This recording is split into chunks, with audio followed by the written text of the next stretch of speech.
Hi there and welcome again to the Explaining History podcast. Today I want to talk about the Soviet peasantry. The reason why is because there are powerful kind of connections with the current crisis in Russia and Ukraine. Of course, Stalin's persecution of the Soviet peasantry wasn't just isolated to Ukraine. It was a USSR-wide phenomena in Russia, Belarus, Ukraine, and other parts of the Soviet Union.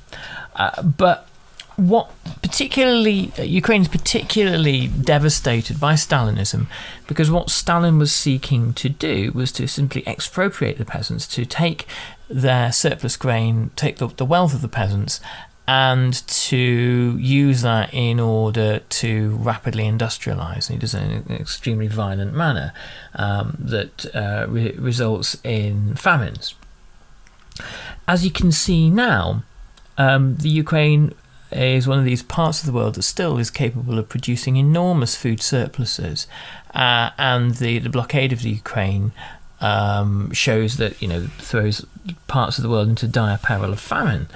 Also, and it's not the business of this podcast particularly to try to kind of guess what Vladimir Putin is doing, but the acquisition or the reacquisition of Ukraine as a strategic asset in a time of climate crisis and all these sorts of things, part of his original sort of strategizing must have been influenced by the value of Ukraine.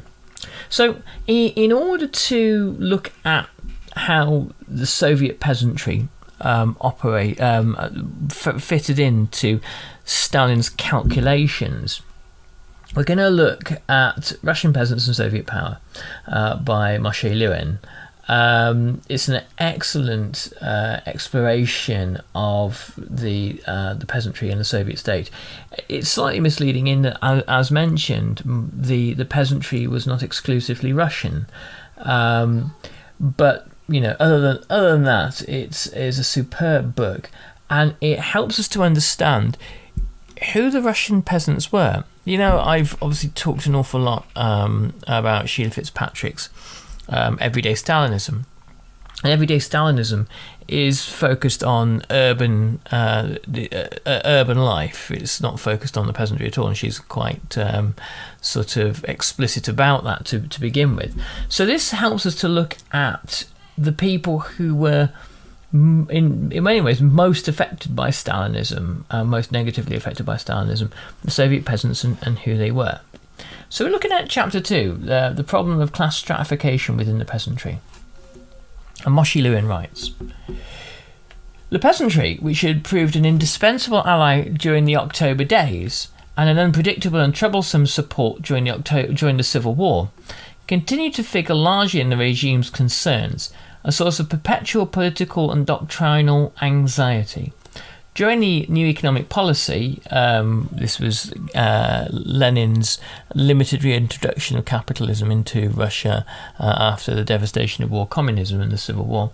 During NEP, the divergence between the fundamental aspirations of the peasantry and those of the Soviet regime became more marked. "The peasantry," declared Trotsky, "is a protoplasm out of which new classes emerged in the past and are continuing to emerge in the present." Lenin, in even more alarming terms, said that day by day, hour by hour, the peasantry is engendering capitalism. So why would either Lenin or Trotsky say such things? Well, if you go back before the revolution to the reform, I put it in the loosest possible sense, the reforms of Pyotr Stolypin, who tried to sort of break up the village communes, the mir, and introduce less less kind of collective thinking into the mir, and more private ownership. This is where the kind of the Kulak class in modern times it emerges from. This is where you get a sort of a stratification of life in villages of poorer peasants that aren't very good at farming or aren't very disciplined or very hardworking or very businesslike, and perhaps a bit more prone to drinking. And then a smaller number of more successful peasants who go on to own a bit of land and own some resources. And this stratification within the villages was after October 1917. People like Lenin and then Stalin would point to that and say, look, there are the capitalists of the future, because they own capital, they own resources, they're able to hire cheap labour. And when they hire cheap farm labour from their neighbours, what happens is they take the results of that, crops, grain, livestock, to market, and then they retain the profit. And they only have to keep doing that, and they'll get bigger and bigger. And then you have a capitalist class. And if you have a capitalist class, one day it won't want the Bolsheviks in charge. By the middle of 1924, NEP had already proved itself by having got underway again an economy which had been wrecked by the Civil War. But this was not enough. Great dangers continued to beset the regime. The resumption, modest as yet, of economic life following the recovery of agriculture was accompanied by a rebirth of what the party referred to as agrarian capitalism. Officially, the hiring of wage labour by village entrepreneurs and the lease of agricultural land was prohibited, but in fact no one could fail to notice that capitalist relationships, hence the use of wage labour and the lease of land, had taken root in the countryside. That illegal capitalism was in the process of developing, and that as an inevitable consequence, new stratification was forming within the peasantry, whose fortunes had undergone a marked levelling out process during the Revolution and the Civil War. The left of the party was alarmed by these disquieting signs, but the group in power was inclined to minimise the negative aspects of this trend and to stress rather the practical and tangible gains of the new economic policy. The left wished, while continuing with NEP, to introduce a series of socialist measures, planning industrialisation, and perhaps a few steps in the direction of collectivisation, and simultaneously to initiate action to limit the growth of the kulaks. The group in power was ruled by a different logic, that of an increase in concessions to the peasantry. So here we can see the beginnings of a division within the party. Part of the left of the party looking to slow down and perhaps even cancel NEP, to start to bring about forced mass industrialisation and the state-led transformation of the economy. The kulaks, the wealthy Soviet peasants, were tolerated. They were tolerated only as long as the state couldn't think of what to do with them. And throughout the 1920s, there is a kind of much of a quandary about what to do with them, until Stalin really sets out what the policy must be. And the approach to the peasants is going to be forced and brutal. The peasants, in the eyes of many Bolsheviks, were a class to be treated with great suspicion.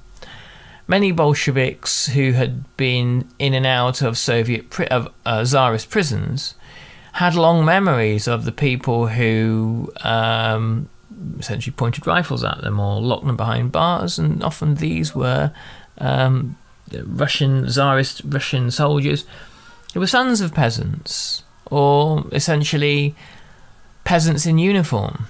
And the conclusion that many people like Lenin and Trotsky drew from this was that the peasants were impressionable. They weren't really the kind of good revolutionary class that's educated and mobilised and motivated in the correct ways. Instead, this is a social class that can be bought off with a bit of land, that can be encouraged to march to war in favour of the Tsar, that can be bamboozled by religion or superstition or folklore or tradition or any of these things. And the view that the Bolsheviks had was that there wasn't a revolutionary consciousness here. By consciousness, I mean a revolutionary way of thinking about seeing and understanding the world. Instead, what there was a kind of a pre-revolutionary man who hadn't been through the process that the proletariat had, the process of being kind of shaped by modernity itself. When the Chinese Communist Party in the 1930s, as Mao, after the Long March, became the main influential figure, when Mao began to articulate his views on revolution, that revolution itself didn't necessarily need an industrialized working class, and that the majority of the world population was still peasant, and that peasantry could be encouraged to rise up and take the revolution in sort of kind of anti-colonial, anti-imperial directions, but also to skip the phase of capitalism completely. And this again isn't to Marxist-Leninist doctrine. This is an anathema. This is something you don't do. You can't just leave out a developmental phase in Marxist-Leninist dialectics. So by about 1925, the left of the party isn't calling the shots. And Moshe Lirin writes, at the beginning of 1925, then, NEP entered a second phase, during which the restrictions impeding the free course of the private peasant economy were lifted. The hiring of wage labour and the lease of land were authorised in order to liquidate the vestiges of war communism. As Premier Rykov explained to the party officials, administrative measures and repression would now no longer be allowed, even in dealing with kulaks.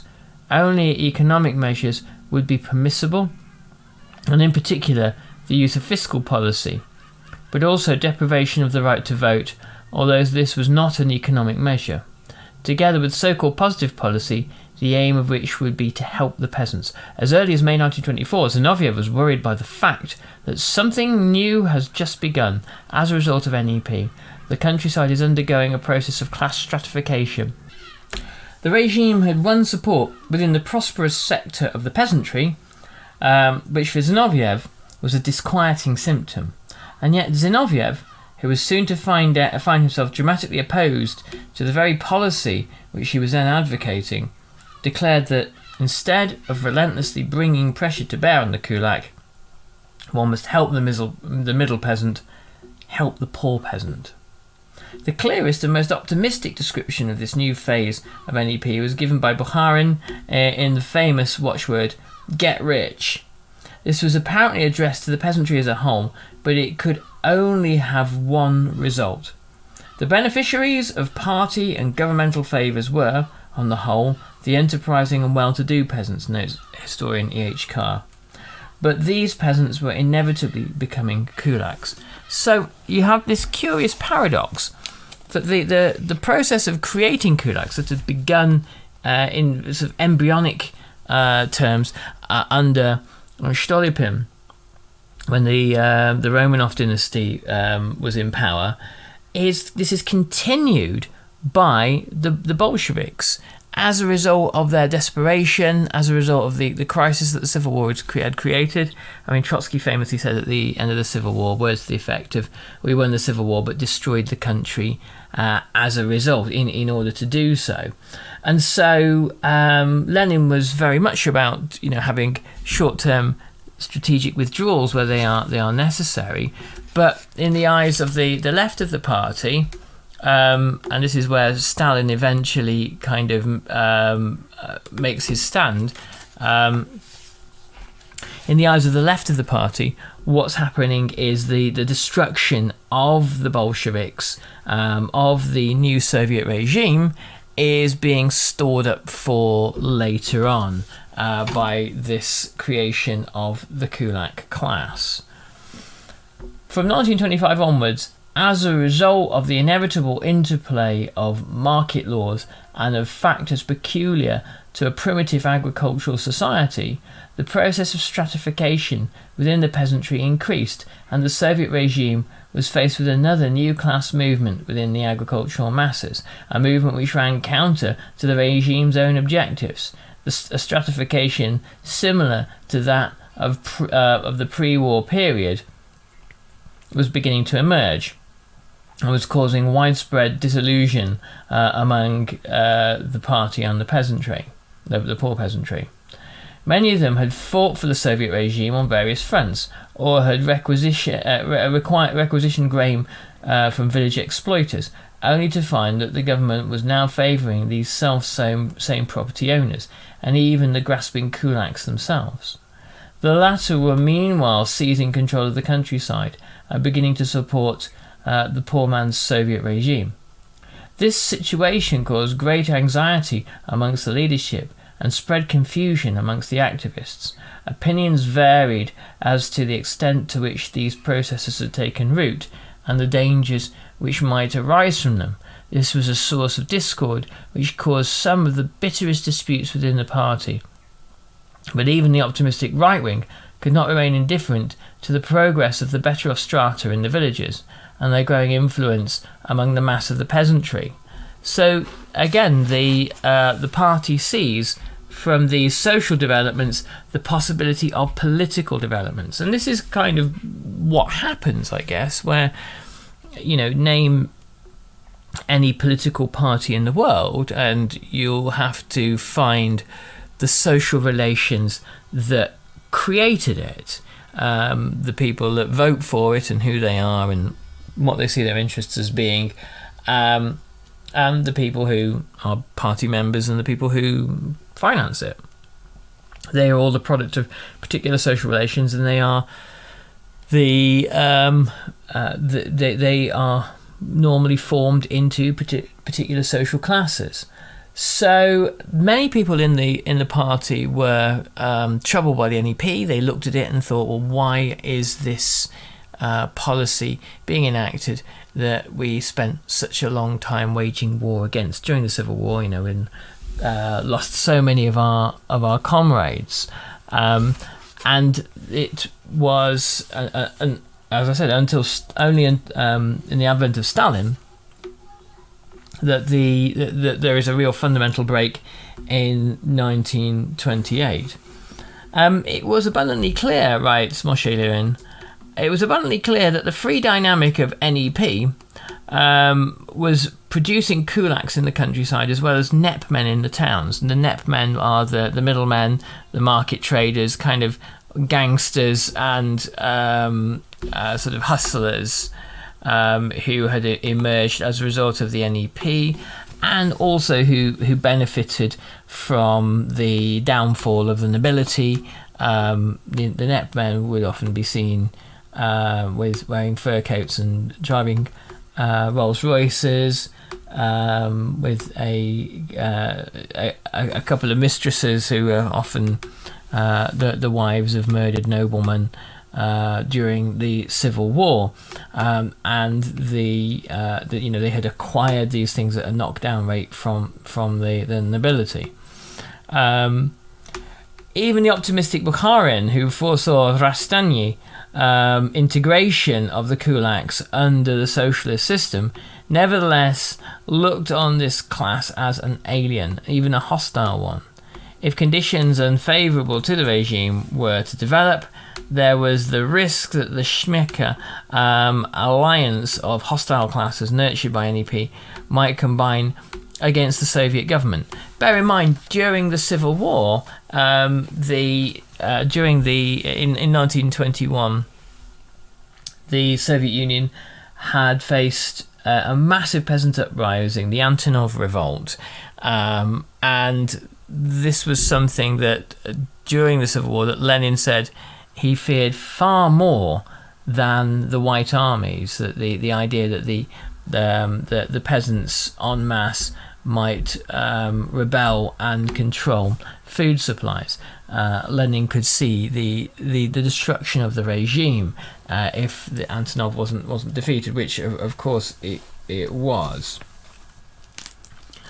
For this reason, it was of primary importance for the regime and its theoreticians to find out and to define as precisely as possible the degree of stratification, the extent of each stratum, and its economic strength. However, the task was one of great complexity.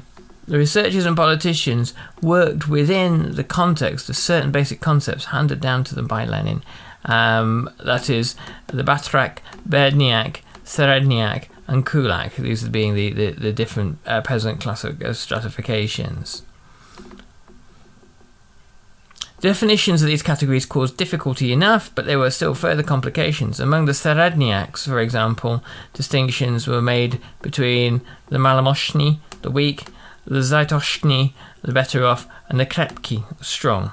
Nor did that list end there. There was no question that the poorer peasants were harshly exploited by the kulaks. The four basic categories undoubtedly existed, but these facts eluded definition and research because the interrelationships of peasant society at this time were blurred, and because the terms in which the party sought to express these realities were inadequate.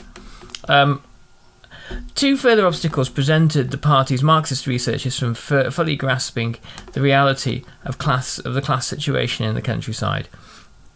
The researcher was subject to the changing political line followed by the party, and was also affected by the climate of the political struggles between opposing forces which were raging within the party at the time.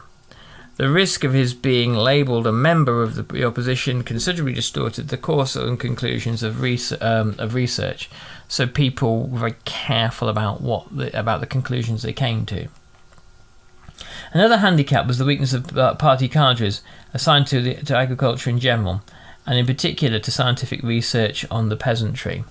So, in a way, the party kind of acts like anthropologists, travelling into this hinterland which many of them do not know, many of them are unfamiliar with.